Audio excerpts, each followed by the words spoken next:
Hola oyentes de Radio Sefarad y bienvenidos a una nueva sección de Identidad desde Uruguay. En esta ocasión hablamos con Jorge Schneiderman, psicólogo Jorge Schneiderman. ¿Cómo está? ¿Qué tal? ¿Qué tal? Muy buenas tardes, Alejandro. Bueno, aquí estamos para compartir un nuevo encuentro desde Montevideo. Y bueno, estoy a disposición para comenzar a hablar.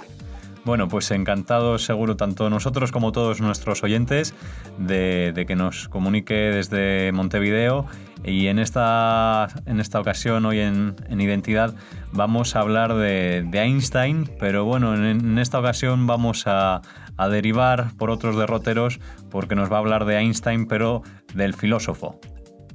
Exactamente, vamos a salir un poco de los espacios más tradicionales de los cuales se aborda la figura de Einstein, ¿no? Que es su condición de físico, su pertenencia al mundo de las ciencias más duras, ¿no? Uh-huh. Probablemente no encontremos a lo largo de la historia una figura más popular y representativa del quehacer científico que el propio Albert Einstein, ¿no? O sea, su icónica imagen está indisolublemente asociada a la inteligencia en su máxima expresión o a la mismísima quinta esencia de la genialidad, podríamos decir, ¿no?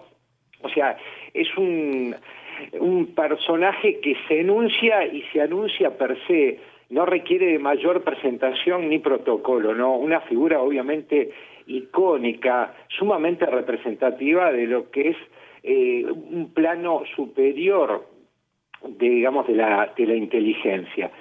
Se trata de una de las mentes indudablemente más brillantes de las que se tenga noticia, y si bien su performance como físico fue factor determinante, digamos, de su fama y prestigio, fundamentalmente a partir de su creación de la teoría general de la relatividad, su posicionamiento axiológico, o sea, sus valores y espíritu crítico reflexivo evidencian, no bien avanzamos en su lectura, su condición de agudo filósofo y actor social sumamente comprometido, Alejandro, uh-huh, con el tiempo, con la causa del pacifismo, la reivindicación del inalienable derecho, digamos, de los pueblos a su autodeterminación, y quizás en cumplimiento a uno de los más importantes mandatos de la preceptiva ancestral judía, ¿no? En cuanto a que,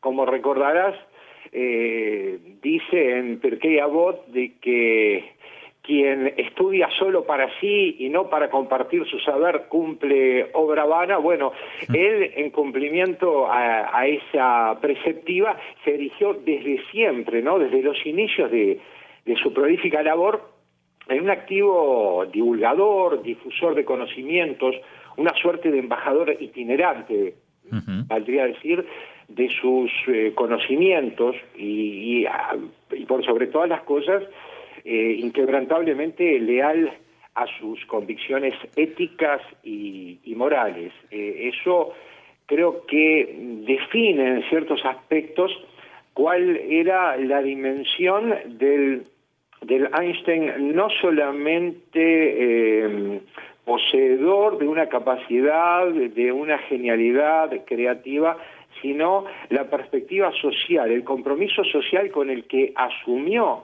¿no?, su vida desde los comienzos, desde principios del siglo XX, ¿no?, cuando se radica, luego de graduarse muy joven en el Politécnico, en matemáticas y lógica en el Politécnico de Zúrich. O sea, él comienza su carrera en Suiza y bueno, arranca, digamos, como un funcionario de la dirección de patentes, y bueno, es a partir de ahí que se vincula todo el entorno académico y comienza a visualizar la física no netamente como una herramienta válida para expandir el conocimiento, sino también buscando su aplicabilidad, su proyección hacia el bienestar y el crecimiento de la humanidad, ¿no?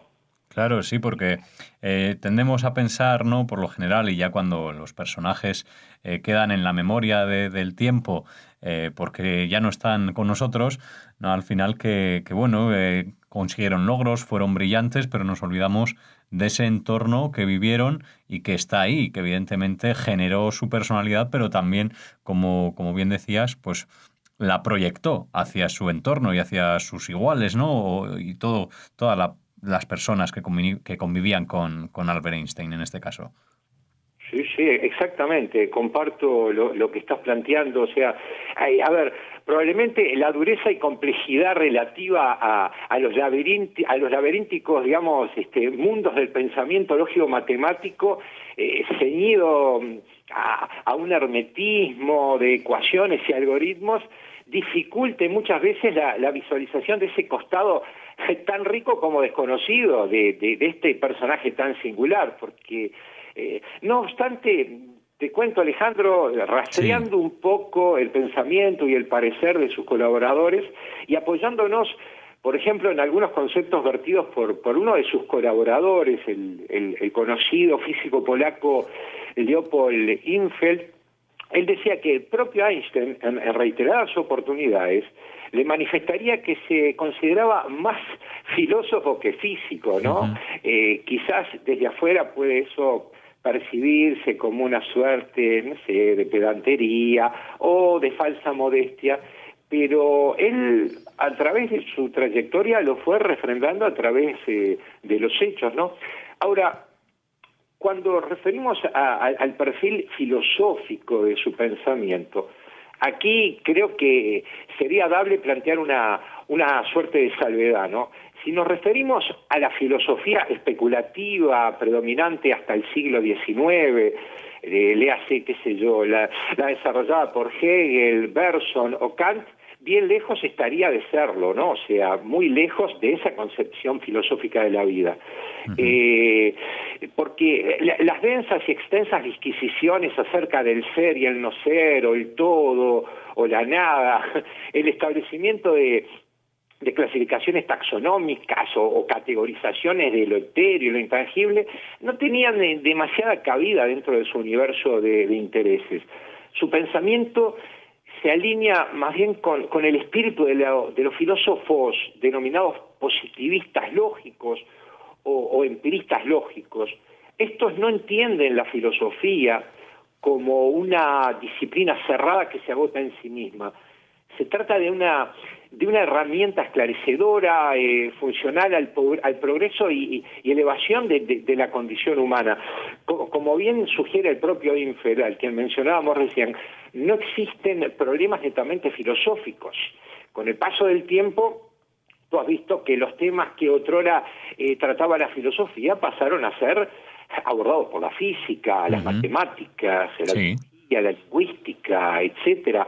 Y en efecto se aviene a una filosofía aplicada a la clarificación, podríamos decir al desmalezamiento de los caminos que conducen al desarrollo de nuevos campos del conocimiento, y en tal sentido los aportes de Einstein son disruptivos, transformadores.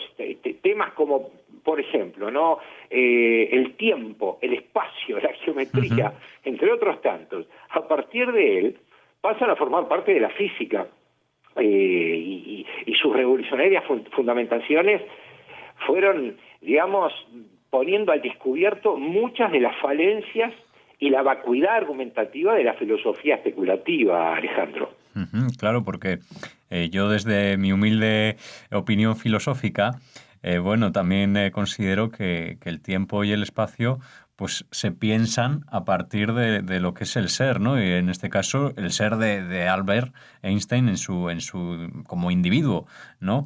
Que después traslada y define en toda una serie de teorías que aplica a la física, pero siempre creando y creciendo desde un individuo y su entorno.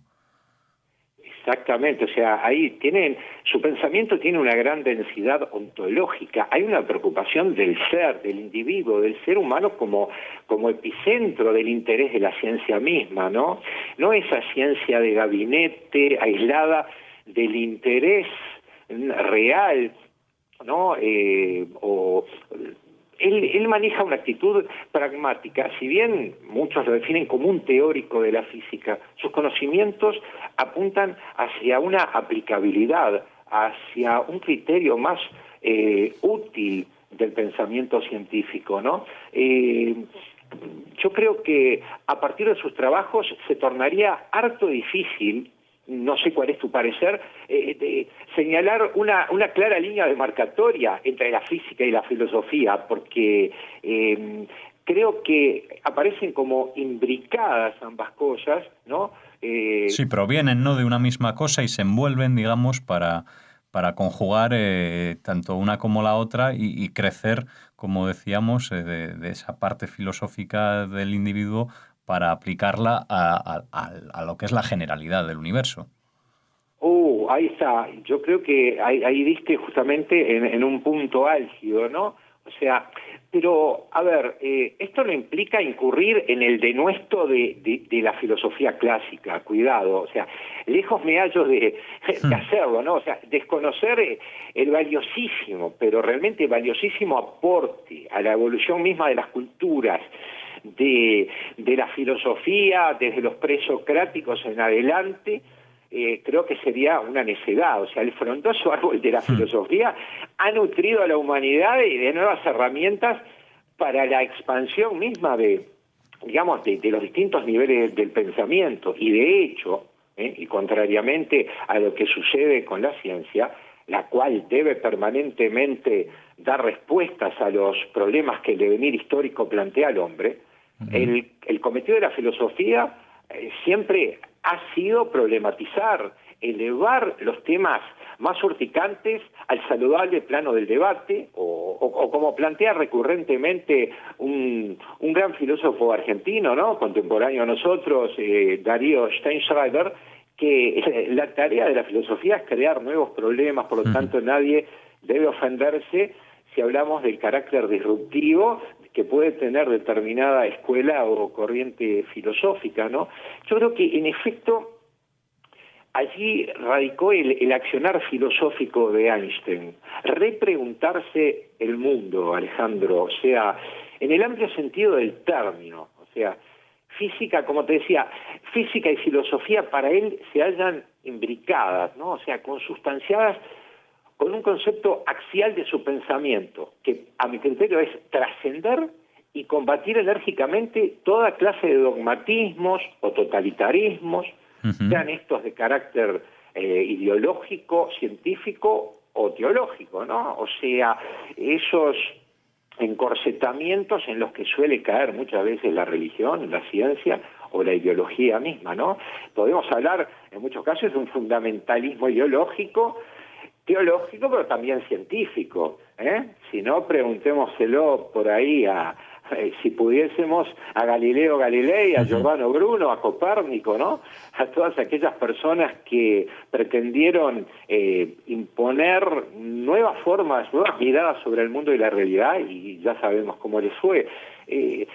Otro tema que a mí, digamos, me convoca mucho en cuanto a Einstein es su concepto de religiosidad, ¿no? O sea, que de hecho está reñido, sumamente reñido con toda forma de coacción doctrinaria o dogmatismo, ¿no? O sea, él pone de manifiesto su capacidad de asombro hacia los misterios de la creación. Mira, hay un concepto, una frase que, si permitís, la voy a compartir contigo y con los oyentes. Claro, por favor. Él dice que quien está allí arriba no está precisamente jugando a los dados, ¿no?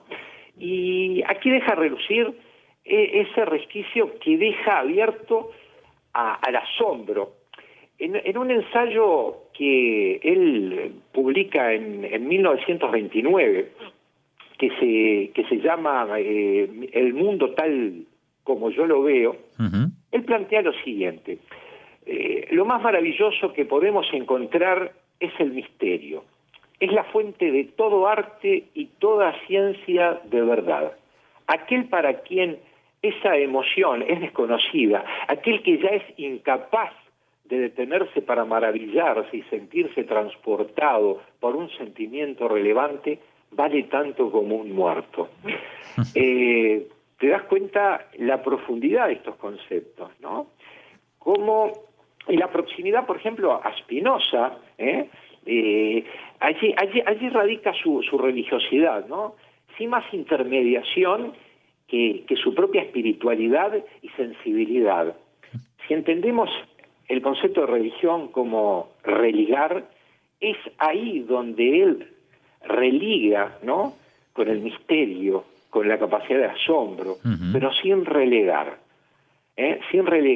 sin incurrir en esa zona tan compleja y deleteria que es, digamos, el someterse a doctrinas, a la coacción, ¿no?, del mandato que pueda venir tanto de la ideología, de la religión o de la ciencia misma. Creo que ahí más o menos estriba el cariz filosófico que va adquiriendo la obra de Albert Einstein a través del tiempo. Y yo creo que una de los tributos más grandes que le da la vida a una figura tan relevante como Einstein es justamente que el tiempo le ofrende, le tribute la vigencia. Porque obviamente por el lógico devenir de los tiempos y la evolución misma del pensamiento en sus distintas expresiones, obviamente que han aparecido voces en contrario, pero hay aspectos que son inamovibles. En primer lugar, su condición de creador, como decíamos hoy, de rupturista, del carácter disruptivo de su pensamiento.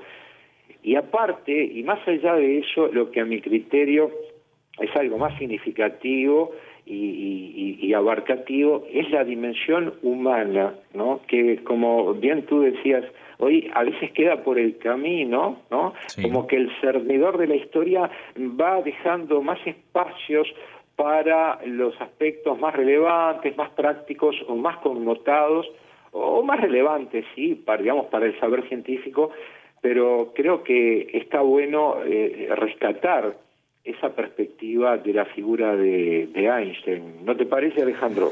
Pues sin duda una perspectiva y una parte de Albert Einstein, de esta figura que destacamos hoy aquí en Identidad, muy interesante, que gracias a Jorge Schneiderman, te agradecemos que nos hayas dado a conocer esa otra parte que está tan ligada a esta persona, a Albert Einstein, y agradecerte pues la colaboración con Radio Sefarad, y desde aquí animar a todos nuestros oyentes también a que acudan a la página web del Mensuario Identidad, que recordamos la dirección www.mensuarioidentidad.com.uy, UY de Uruguay, desde Montevideo. Jorge Schneiderman, muchas gracias. Si me permitís, Alejandro, quisiera en el final, manifestar en lo personal y en representación de Identidad, precisamente, quisiera enviarles una salutación de fin de año y el deseo de un 2017, donde podamos vivir todos en paz, en un mundo más solidario, en un mundo que se avenga más a las necesidades reales del ser humano, que son fundamentalmente la convivencia pacífica y el poder enriquecernos mutuamente, cada cual desde el lugar que decida ocupar o que pueda ocupar, pero en fin, mancomunadamente bregar todos por un mundo mejor. Desde aquí, desde Montevideo, Uruguay, vaya un gran abrazo para vos, Alejandro, y toda la audiencia de Radio Sefarad. Muchas gracias. Gracias a ti, Jorge. Nos unimos a ese deseo y a esas buenas para el año que entra. Y tanto tiempo como espacio se conjugan aquí para desear desde Madrid hasta Uruguay y hasta cada parte desde donde nos escucha cada uno de los oyentes de Radio Sefarad. Un saludo para todo Mensuario Identidad.